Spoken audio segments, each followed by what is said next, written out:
이제 히브리서 강해 설교가 중반을 넘어 종반부로 향해 가고 있습니다. 여기에서 히브리서의 구조를 한번 정리해 볼 필요가 있겠습니다. 히브리서는 총 13장까지 되어 있는데 크게 두 단락으로 나뉩니다.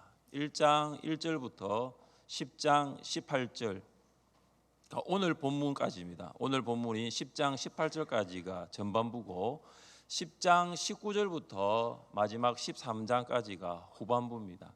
전반부는 예수님은 누구신가라는 교리를 설명하고, 후반부는 예수님을 믿는 자들의 삶을 권면합니다. 그러니까 전체적으로 보면 예수 그리스도의 우월성에 대한 교리를 설명한 후에 그 다음 예수님을 믿는 그리스도인으로서의 삶을 권면하는 구조로 되어 있습니다. 히브리서의 구조를 보면 마치 이것은 그리스도인의 삶의 구조와 같다고 볼 수 있습니다. 여러분, 우리가 어떻게 믿음 생활을 시작했습니까?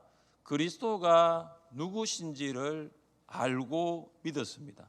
예수님이 어떤 분이신지를 알고 믿고 그 다음 그리스도인의 삶을 살아가고 있습니다. 거꾸로 만약 누가 여러분에게 그리스도인의 삶을 먼저 이야기한다면 어떨까요? 주일을 성수해야 합니다. 매일 성경을 3장씩 읽고 매일 기도를 10분 해야 합니다. 매주 목장 모임에 빠지지 않고 그리고 매년 양육 훈련을 받아야 합니다. 일주일에 1명 이상에게 복음을 전하고 교회에서는 봉사를 해야 합니다. 그리고 온전한 11조를 드려야 합니다.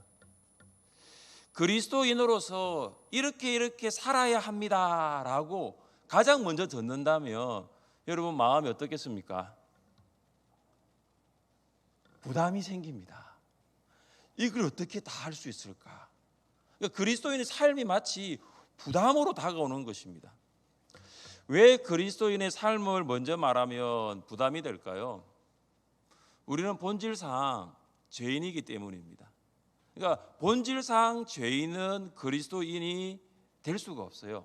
그리스도인으로서 살아갈 수가 없습니다. 계속하여서 그리스도인은 이렇게 살아야 합니다, 이런 권면만 듣는다면 마치 그리스도인은 율법적인 행함에 매인 삶을 삽니다. 어떤 생각을 가지냐면 무엇을 하지 아니하면 그리스도인이 될 수 없구나, 이런 생각이 밀물처럼 몰려오는 것입니다. 그래서 자꾸 생각이 어떻게 가냐 하면은 믿음으로서 구원을 받는 것이 아니라 내가 무언가를 행함으로써 구원을 받는구나, 이렇게 생각을 합니다. 그렇게 되면 행복한 신앙생활이 되지 않습니다. 피곤한 신앙생활이 되는 거예요. 기쁨이 가득한 신앙생활이 아니라 무언가 내가 계속 해야 하는 의무감으로만 하는 종교생활로 변질됩니다. 결국에는 이런 결론에 다다릅니다. 그리스도인의 삶이 이런 것이라면 나는 그리스도인으로 살고 싶지 않다, 이런 비극적인 결론에 이르게 됩니다.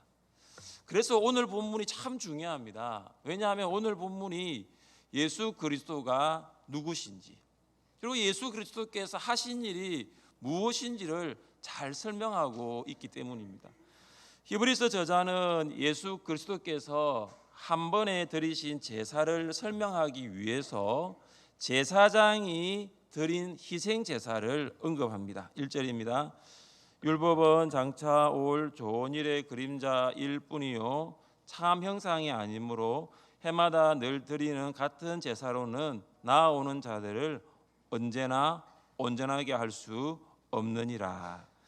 1절에는 몇 가지가 대조를 이루고 있습니다.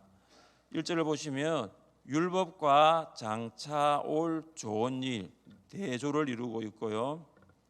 다음 그림자와 참 형상이 또한 대조를 이루고 있습니다. 제사장이 드린 희생 제사는 예수 그리스도께서 드리는 제사의 그림자와 같습니다. 왜 제사장이 드린 희생 제사가 그림자일까요? 제사장이 해마다 드리는 율법의 제사는 하나님께 나오는 자들을 온전하게 할 수 없기 때문입니다. 하나님께 예배하기 위해서 나오는 이스라엘 백성은 제사장이 해마다 계속하여 드리는 율법의 제사로는 하나님을 온전히 만날 수 없습니다. 여러분, 성막을 다른 말로 회막이라고 부릅니다. 이 말은 뭐냐? 성막은 하나님을 만나는 장소입니다. 그런데 성막은 하나님을 만날 수 없는 것입니다. 여러분, 이게 역설이고 모순 아닙니까? 사랑하는 성도 여러분, 여러분은 오늘 왜 예배당에 오셨습니까? 왜 오셨죠? 여러분은 왜 이곳에 앉아 계십니까? 하나님을 예배하기 위해서 오셨습니다. 하나님을 만나기 위해 오셨습니다. 하나님을 예배하러 왔는데 하나님을 예배할 수 없다면 그 심정이 어떠하겠습니까? 하나님을 만나기 위해서 왔는데 하나님을 만날 수 없다면 그 마음이 어떠하겠습니까? 그런 심정과 마음을 가진 사람이 이스라엘 백성이었습니다. 왜 이스라엘 백성은 하나님을 예배하거나 만날 수 없었을까요? 3절과 4절 말씀을 함께 읽겠습니다. 그러나 이 제사들에는 해마다 죄를 기억하게 하는 것이 있나니 이는 황소와 염소의 피가 능히 죄를 없이 하지 못함이라. 아멘. 대제사장이 대속죄일마다 드리는 제사는 죄를 기억나게 합니다. 제사는 죄를 제거할 수가 없습니다. 대제사장은 대속죄일의 율법에 명시된 짐승의 피를 가지고 지성소로 나아가 속죄소 위에 뿌리지만 그 피가 죄를 제거할 수 없는 것입니다. 짐승의 피는 사죄가 불가능합니다. 사랑하는 성도 여러분, 인간 최대의 문제가 무엇일까요? 인간 최대의 문제가 무엇일까요? 경제부총리에게 이 질문을 하면 경제부총리는 경제 문제라고 말할 수 있을 것이고, 교육부총리에게 이 질문을 하면 교육 문제라고 말할 수 있을 것입니다. 정치 관료에게 최대의 문제를 물으면 정치 문제라고 말할 것이고, 외교부 장관은 안보 문제라고 말할 것입니다. 물론 문제는 맞습니다. 그러나 경제, 교육, 정치, 안보 같은 문제가 인간의 최대의 문제인가라는 것입니다. 인간 최대의 문제는 바로 죄의 문제입니다. 아담이 선악과를 먹은 후 죄인이 되었습니다. 이것은 단순히 선악을 알게 하는 나무의 열매를 먹었다는 정도가 아닙니다. 하나님께서 하신 명령이 이것입니다. 선악을 알게 하는 나무의 열매는 먹지 말라.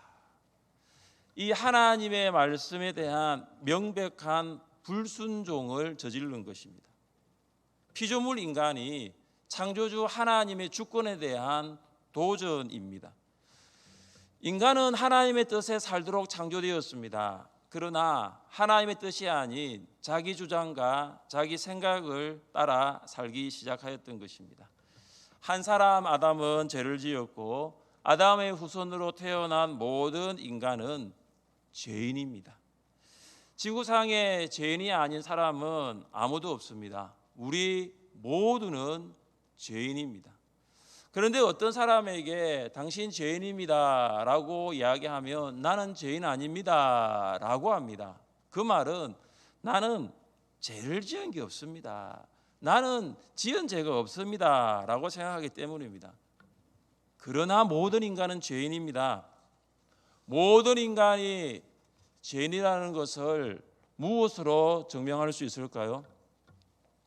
여러분이 복음을 전할 때 물론 예수 믿고 구원받으세요 이런 복음 메시지를 전하지만 결국 예수님을 믿고 구원받는 것은 그 전제가 뭐냐면 죄인이라는 사실이에요. 죄인이니까 예수님 믿어야 구원받는 거 아닙니까? 여러분, 모든 사람이 죄인입니다. 나도 죄인이고 당신도 죄인이고 우리 모두는 죄인입니다. 이 죄인이라는 사실을 증명할 수 있는 방법이 무엇일까요? 무엇일까요? 모든 사람이 죽는다라는 사실입니다. 우리는 다 죽습니다. 모든 인간이 죽는다라는 것은 모든 인간이 죄인이라는 것을 증명합니다. 왜 그렇습니까? 죄의 삭은 무엇이죠? 사망이기 때문입니다. 죄의 삭은 사망입니다.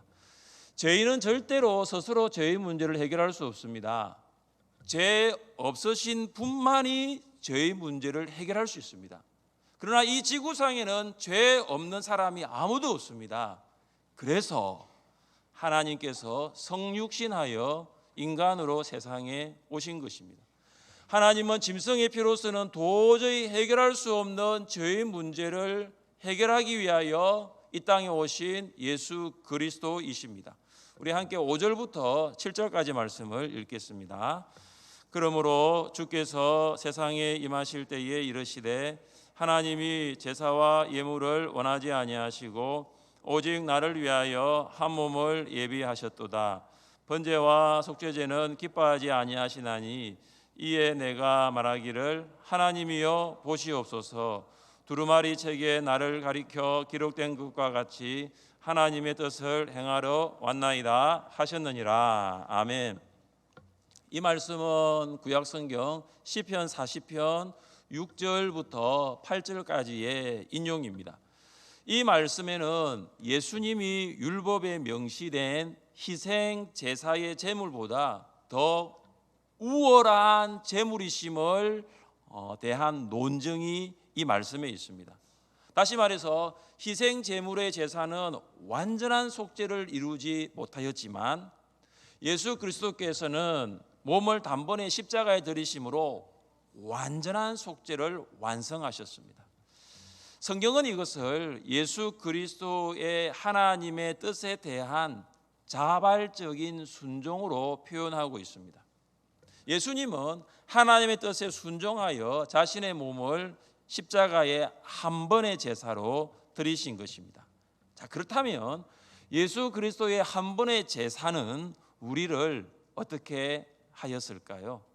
예수 그리스도의 한 번의 제사의 결과는 무엇이었을까요? 첫째, 그리스도의 한 번의 제사는 우리를 거룩하게 하셨습니다. 우리 한번 따라해 보겠습니다. 우리를 거룩하게 하셨습니다. 우리를 거룩하게 하셨습니다. 함께 10절을 읽겠습니다. 이 뜻을 따라 예수 그리스도의 몸을 단번에 드리심으로 말미암아 우리가 거룩함을 얻었노라. 아멘.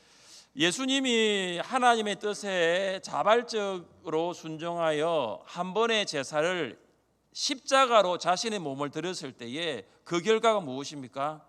우리가 거룩함을 얻었습니다. 여기 10절에 거룩함을 얻었노라는 완료형 분사입니다. 그러니까 완료, 뭔가 끝났다는 거예요. 이미 거룩하게 되었다라는 거예요. 10절을 다시 번역하면 이렇습니다. 이 뜻을 따라 예수 그리스도의 몸을 단번에 드리심으로 말미암아 우리는 이미 거룩해졌습니다. 이것을 단회적 성화라고 부릅니다. 우리는 예수 그리스도의 한 번의 제사로 단회적으로 이미 거룩해진 것입니다. 예수 그리스도께서 십자가에 달리신 몸의 제사가 우리를 이미 거룩하게 하였습니다. 히브리서 저자는 유대인 그리스도인들에게 우리가 그리스도의 한 번의 제사로 이미 거룩하게 되었다라는 것을 성경적인 이 사실을 재차 확인시키고 있습니다. 왜냐하면 그들은 대제사장이 해마다 짐승의 피로 희생 제사를 드리는 유대교로 돌아가려고 하기 때문입니다. 그래서 저자는 유대교 그리스도인을 향하여 유대교로 돌아가서는 안 됩니다. 유대교로 돌아갈 필요가 없습니다. 반복적으로 해마다 드리는 제사는 우리를 거룩하게 할 수 없습니다. 우리는 이미 예수님의 단번에 십자가의 죽으심으로 이미 거룩해졌습니다. 이 부분을 계속해서 강조하고 있는 것입니다. 기약도 없이 동일한 일을 반복하는 것은 참 소망이 없어 보입니다. 고혈압 환자가 한 번 복용하기 시작한 혈압약을 시간을 정해놓고 반복적으로 먹어야 합니다. 언제까지 혈압약을 먹어야 할까요? 당뇨 환자는 또 당뇨 약도 마찬가지입니다. 계속해서 반복적으로 시간을 정해놓고 횟수를 정해놓고 계속해서 먹어야 하는 거죠. 기약이 없어요. 언제까지 먹어야 할까요? 계속해서 반복적으로 먹어야 하는 거, 점점 소망이 사라질 수 있습니다. 유학 중에 만난 목사님들 중에 신장 이식 수술을 받은 목사님이 있었습니다. 이 신장 이식을 하기 전에는 이틀에 한 번씩 혈액을 투석기에 통과시켜서 걸러낸 후에 다시 혈관에 넣어주는 혈액 투석을 하였답니다. 이 투석을 해도 이틀이 지나면 또 투석을 해야 되는 거죠. 피가 깨끗하지 못하니까 이틀 후에 또 반복적으로 계속해서 투석을 하는 거죠. 그러니까 점점 더 소망이 없어지는 거예요. 언제까지 투석을 해야 하는가? 점점 소망이 사라져가는 어느 날 기적적으로 신장을 기증하겠다는 기증자가 나타나서 신장 이식 수술을 하였습니다. 수술은 성공적으로 끝났습니다. 이제는 이틀에 한 번씩 투석할 필요가 없어요. 피가 깨끗해졌습니다. 그때 목사님이 가진 마음이 이것이었습니다. 내가 빚을 졌다라는 거예요. 나는 평생 이틀에 한 번씩 투석을 해야 하는 몸인데 이제 그 한 사람의 도움으로 신장이 깨끗해졌으니, 피가 깨끗해졌으니 내가 빚을 갚아야 되겠다. 그래서 유학을 결심하게 되었고 공부를 다 마쳤습니다. 지금은 총신대학원에서 설교학을 가르치는 교수 사역을 하고 있습니다. 우리는 이틀에 한 번씩 혈액 투석을 할 정도로 스스로는 거룩해질 수 없는 죄인이었습니다. 우리는 죄인으로 태어나 죄를 지었고 그 결과 비참한 죽음을 피할 수가 없었습니다. 놀라운 사실은 예수님께서 십자가에 단번에 제사로 완전한 속죄를 이루셨다는 것입니다. 할렐루야. 이게 얼마나 놀랍습니까? 이게 얼마나 놀랍습니까? 그런데 더 놀라운 사실이 있어요. 더 놀라운 사실은 예수님이 2000년 전에 십자가에 달려 자신의 몸을 한 번의 제사로 드렸다는 것을, 그 사실을, 그 복음을 내가 들었다는 거예요. 내가 들었다는 거예요. 그리고 또한 믿었다는 거예요. 또한 그것이 믿어졌다는 거예요. 그 복음이 들렸을 뿐만 아니라 그 복음이 어느 날 믿어졌다는 거예요. 만성 신부전 환자들이 신장 이식을 받지 못하면 혈액 투석을 하다가 점점 나빠져 삶을 마감하듯 지구상의 모든 사람은 죄인으로 태어나 죄인으로 살다가 죄인으로 죽어요. 우리도 마찬가지입니다. 우리도 그렇게 살다가 죽을 수 있는데 어느 날 예수님께서 나를 위해 십자가에 달려 돌아가셨다는 복음이 들려지게 되었어요. 그런데 놀라운 것은 그 복음이 믿어지게 된 것입니다. 사랑하는 성도 여러분, 예수님께서 십자가에 달리심으로 우리의 모든 죄를 사하여 주셨음을 믿으십니까? 예수님의 한 번의 제사로 우리가 이미 거룩하게 되었다는 것을 믿으십니까? 이것을 믿는 자를 우리는 성도라고 부릅니다. 이것을 믿는 자는 우리를 성도라고 합니다. 누가 성도입니까? 고린도에 있는 하나님의 교회, 곧 그리스도 예수 안에서 거룩하여지고 성도라 부르심을 받은 자들. 바울은 고린도 교회 성도를 예수 그리스도 안에서 거룩해진 자, 하나님의 부르심을 받은 자로 부릅니다. 성도는 예수 그리스도 안에서만 거룩해집니다. 십자가에서 드려진 예수 그리스도의 한 번의 제사만이 거룩하게 할 수가 있습니다. 방금 인용한 말씀이 고린도전서 1장 2절 말씀입니다. 이 고린도는 바울 당시 인구 70만 명으로 세계적으로 가장 번창하는 상업의 중심지이면서 동시에 가장 영적으로 타락한 도시였습니다. 고린도는 잘 사는 도시이면서 동시에 우상 숭배하는 강한 도시였습니다. 사랑과 미의 여신으로 알려진 아프로디테 신전은 고린도가 한눈에 보이는 아크로 코린토 산 위에 세워져 있습니다.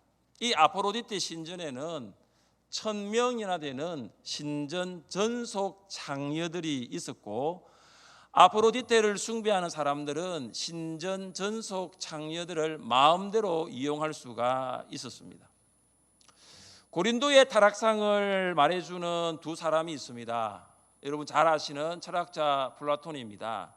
철학자 플라톤은 매춘부를 말할 때에 고린도 소녀, 코린티안 걸, 고린도 소녀라고 불렀습니다. 그리고 아테네 시인이면서 작가인 아리스토파네스는 간통하는 행위를 고린도 사람처럼 행동하다라는 동사를 사용하였습니다. 플라톤과 아리스토파네스가 이야기했던 이 고린도는 정말로 영적으로 타락한 도시였습니다. 그런데 여러분, 하나님께서 가장 영적으로 타락한 고린도에서 예수 그리스도 안에서 거룩하게 될 사람들을 성도로 부르십니다. 그들이 바로 고린도 교회 성도들입니다. 고린도 교회 성도는 거룩하게 되었습니다. 하나님의 부르심으로 그렇게 된 것입니다. 자기들의 공로로 된 것이 아닙니다. 사랑하는 성도 여러분, 어떻게 보면 울산도 고린도와 비슷한 점이 많을 수 있어요. 인구는 울산이 훨씬 많지만 지역 특성상 울산도 고린도와 같이 경제적으로 부유한 도시면서도 영적으로는 타락한 도시예요. 경제적으로는 부유하면서 가장 광역시도 중에 봉업화율이 낮은 도시가 울산광역시입니다. 하나님께서 110만 울산 시민들 가운데 그리스도의 한 번의 제사로 그리스도 예수 안에서 우리를 부르셨다는 것을 믿으십니까? 하나님께서 예수 그리스도의 한 번의 제사를 통하여 우리를 거룩하게 하셨다는 것을 믿으십니까? 여러분은 이미 거룩하신 성도입니다. 성도 이것은 우리의 정체성이면서 우리의 신분입니다. 누구의 남편, 누구의 아내, 누구의 부모, 회사에서 어느 팀의 팀장, 팀원, 어느 조의 조장, 조원, 이것은 우리의 정체성과 신분이 아니에요. 이 땅에 살 동안 우리는 누구의 부모와 누구의 아내와 남편은 될 수 있지만 우리가 하나 앞에 서게 될 때는 우리가 성도로 서게 되는 거예요. 내가 성도가 된 것이 얼마나 감사한지 여러분 기억하시기를 바랍니다. 이미 거룩해졌다는 사실, 그리스도의 한 번의 제사로 이미 거룩해졌다는 사실, 그리고 성도가 되었다는 사실을 믿고 감사하는 여러분 되시기를 주님의 이름으로 축복합니다. 예수 그리스도의 한 번의 제사는 우리를 어떻게 하였습니까? 둘째, 그리스도의 한 번의 제사는 우리를 거룩하게 하고 있습니다. 거룩하게 하고 있습니다. 우리 14절 말씀을 같이 읽겠습니다. 그가 거룩하게 된 자들을 한 번의 제사로 영원히 온전하게 하셨느니라. 아멘. 여기 거룩하게 된 자들은 현재형 분사입니다. 앞서 10절은 완료형 분사라고 하고 이 14절에 거룩하게 된 자들은 현재형 분사입니다. 이 말은 예수 그리스도의 한 번의 제사로 이미 거룩하게 된 성도들의 거룩은 지금 현재 진행 중이라는 거예요. 이것을 점진적 성화라고 부릅니다. 우리는 예수 그리스도의 한 번의 제사로 이미 거룩한 성도가 되었습니다. 여러분 그렇죠? 우리는 이미 성도가 되었습니다. 이것이 우리의 정체성과 신분입니다.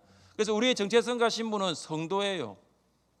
그런데 성도는 성도로서 끝나는 것이 아니라 성도는 성도로서 살아가야 할 존재라는 사실입니다. 이것이 바로 현재 진행형의 거룩입니다. 날마다 거룩해지는 것입니다. 완료형의 거룩과 진행형의 거룩이 있는데 이 둘은 서로 균형을 이루어야 합니다. 다시 말해서 신분상의 거룩과 삶의 거룩은 함께 가야 합니다. 그런데 여러분, 한국 교회와 성도들의 문제가 여기에 있어요. 이 둘의 균형을 상실했다는 사실입니다. 신분적으로는 거룩해졌는데 삶의 거룩은 찾아보기가 쉽지가 않아요. 교회를 다닌다고 하는 장로님들, 또 집사님들, 권사님들, 교회에서는 장로님, 집사님, 권사님이라 하는데 삶에서는 과연 거룩이 있습니까? 때로는 어쩌면 종종 불신자보다 더 거짓말을 하고 더 욕심을 가지고 더 탐욕적이고 더 자기중심적이고 이기적인 삶을 산다고 합니다. 그래서 전도의 문이 막히고 기독교가 욕을 먹고 하나님의 영광이 가려지는 거예요. 히브리서 저자는 삶의 거룩을 위한 한 가지 비결을 말하고 있습니다. 우리 15절부터 17절까지 같이 읽겠습니다. 또한 성령이 우리에게 정언하시되 주께서 이르시되 그날 후로는 그들과 맺을 언약이 이것이라 하시고 내 법을 그들의 마음에 두고 그들의 생각에 기록하리라 하신 후에 또 그들의 죄와 그들의 불법을 내가 다시 기억하지 아니하리라 하셨으니. 아멘. 거룩한 삶을 향한 한 가지 비결이 바로 이것입니다. 하나님의 말씀을 통한 철저한 내적 변화입니다. 히브리서 저자는 방금 읽은 15절 17절 말씀을 예레미야 31장 33절과 34절에 있는 말씀을 인용합니다. 그래서 예수 그리스도의 한 번의 제사와 새 언약을 지금 연결하고 있어요.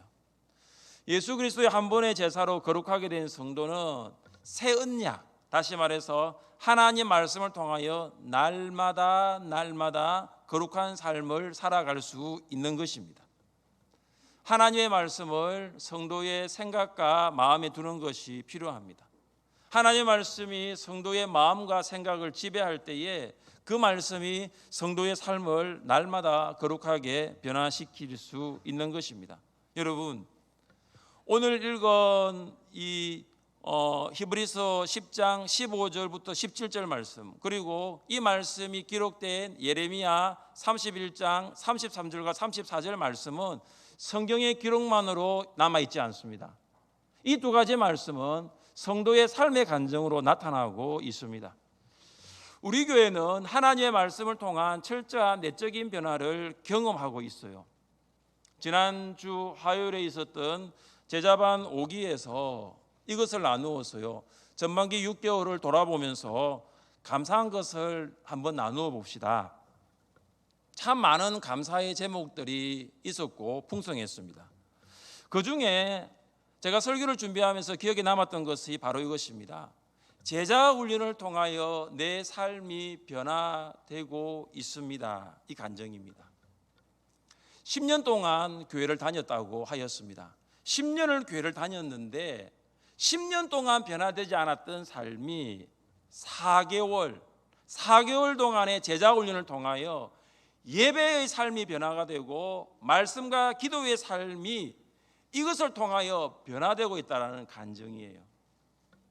제자훈련생들 매주일 예배를 드리면서 설교를 통하여 말씀을 들었습니다. 10년을 들었습니다.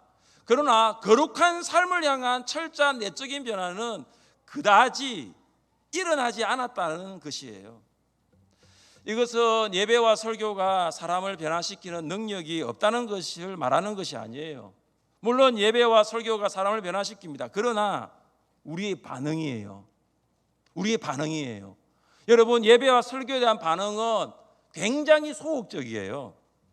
그리고 수용적이지 않습니다. 그냥 구경꾼으로 앉아 있을 때가 있고, 여러분은 몸은 여기에 와 있지만은 여러분의 마음과 생각은 다른 곳에 있을 수 있어요. 수용적이지 않고 적극적이지 않는 것이 현재 우리가 드리는 예배와 말씀을 듣는 태도라는 거죠. 물론 예배와 설교를 통하여 은혜를 받고 헌신하는 성도들이 있습니다. 거룩한 삶은 반드시 거룩한 실천이 뒤따르게 되어 있습니다. 여러분, 일주일에 한 번 드리는 이 예배 1시간, 일주일에 듣는 30분의 설교를 마음에 기록하지 않고 생각에 기록하지 않으면 한쪽 귀로 듣고 한쪽 귀로 흘려보냅니다. 그래서 10년을 예배를 드려도, 아니 30년을 예배를 드려도 하나님의 말씀을 통한 철저한 내적인 변화가 잘 안 돼요. 잘 안 됩니다. 예수님께서 제자들에게 거룩한 삶에 대한 비결을 말씀하신 적이 있습니다. 우리 같이 한 말씀을 읽어보겠습니다. 너희는 내가 일러준 말로 이미 깨끗하여졌으니 내 안에 거하라. 나도 너희 안에 거하라. 가지가 포도나무에 붙어있지 아니하면 스스로 열매를 맺을 수 없음같이 너희도 내 안에 있지 아니하면 그러하리라. 아멘. 예수님의 제자들은 이미 거룩해졌습니다. 이미 거룩해졌어요. 그런데 오늘 예수님은 그들에게 말씀합니다. 거룩한 삶을 살아라. 너희가 이미 거룩해졌지만 거룩한 삶을 살아라. 그러기 위해서는 내 안에 거하라는 거예요. 내 안에 거하라. 예수님 안에 거한다는 것은 예수님의 말씀 안에 거한다는 것과 동일합니다. 거룩한 삶을 살기 위해서, 거룩한 사람으로 살기 위해서는 예수의 말씀 안에 거하는 삶이 필요합니다. 이것이 우리에게 주는 교훈이 무엇입니까? 우리는 예수 그리스도의 한 번의 제사로 이미 거룩해졌어요. 이미 여러분은 거룩한 성도예요. 그러나 거룩한 성도로서 거룩한 삶을 사는 것은 우리의 힘이 아니라 오직 말씀으로, 오직 말씀의 능력으로 되는 것입니다. 우리가 하나님의 말씀인 성경 안에 갈 때 성경은 우리의 마음과 우리의 생각을 변화시켜 우리로 거룩한 삶을 살아가게 하는 것입니다. 그래서 거룩한 삶은 예수님을 닮아가는 삶입니다. 우리 한번 따라해 보겠습니다. 예수님을 닮아갑시다. 예수님을 닮아갑시다. 하나님께서 예수 그리스도를 십자가에 한 번의 제사로 드리게 하시고 우리를 거룩하게 하신 이유가 바로 여기에 있어요. 우리가 예수님을 닮아가기 위해서입니다. 하나님께서는 단회적으로 거룩하게 된 성도가 점진적으로 예수님을 닮아가기를 원하십니다. 예수님을 닮아가는 것은 예수님의 마음을 닮아가는 거예요. 예수님의 마음이 무엇입니까? 나는 마음이 온유하고 겸손하니. 예수님의 마음은 예수님이 직접 하신 말씀을 보면 나는 온유하고 겸손하다라고 하십니다. 우리는 온유를 이야기할 때 잘못 생각하는 경향이 있는데 흔히 온유를 참 이 사람 우유부단하다, 줏대가 없다, 뭔가 유약하다라고 생각할 때가 많습니다. 그러나 온유의 원어상의 뜻은 말에 재갈을 물리다입니다. 재갈을 말에 물려서 말을 통제하는 거예요. 여러분, 온유한 사람은 결코 유약한 사람이 아니라 자신을 잘 다스리는 사람이에요. 자신을 잘 통제하는 사람입니다. 자신을 잘 통제한 사람이 어떻게 나타나느냐? 겸손한 사람으로 나타나는 거예요. 예수님을 닮아가는 사람은 온유하고 겸손한 마음으로 제자로 살아갑니다. 최근에 제가 여러 가지 감사한 일을 많이 들었는데 그 중에 한 가지가 제자 훈련을 수료한 성도님들이 이번 2022 여름 사역을 위해서 교회 학교에 식사를 위해서 시간을 드리고 물질을 드리고 봉사하고 있다는 것입니다. 많은 사람들이 제자 훈련은 왜 실패하느냐 그 이야기를 하면서 머리로 제자 훈련을 받는다라고 그래요. 열심히 성경 외우고 열심히 숙지하고 그냥 머리로 제자 훈련을 끝낸다라고 이야기하는데 우리 교회는 그렇지가 않아요. 머리가 아닌 삶으로, 머리가 아닌 거룩한 삶으로, 머리가 아닌 예수님을 닮는 삶으로, 머리가 아닌 겸손과 온유로 살아가고 있는 거예요. 참 감사하더라고요. 이전에는 우리 권사님들도 수고해 주시고 작년에는 또 우리 부모님들이 또 수고해 주셨는데 올해는 제자반에서 이렇게 하는 모습을 보면서 바로 이것이 예수님을 닮아가는 삶이구나 그런 생각을 하였습니다. 제자는 삶으로 증명이 됩니다. 제자는 삶으로 나타나는 거예요.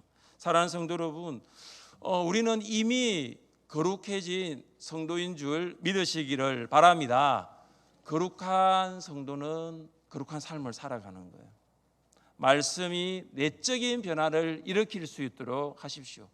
이미 거룩해진 여러분들 예수님을 닮아가는 제자로 살아갈 수 있기를 주님의 이름으로 축복합니다.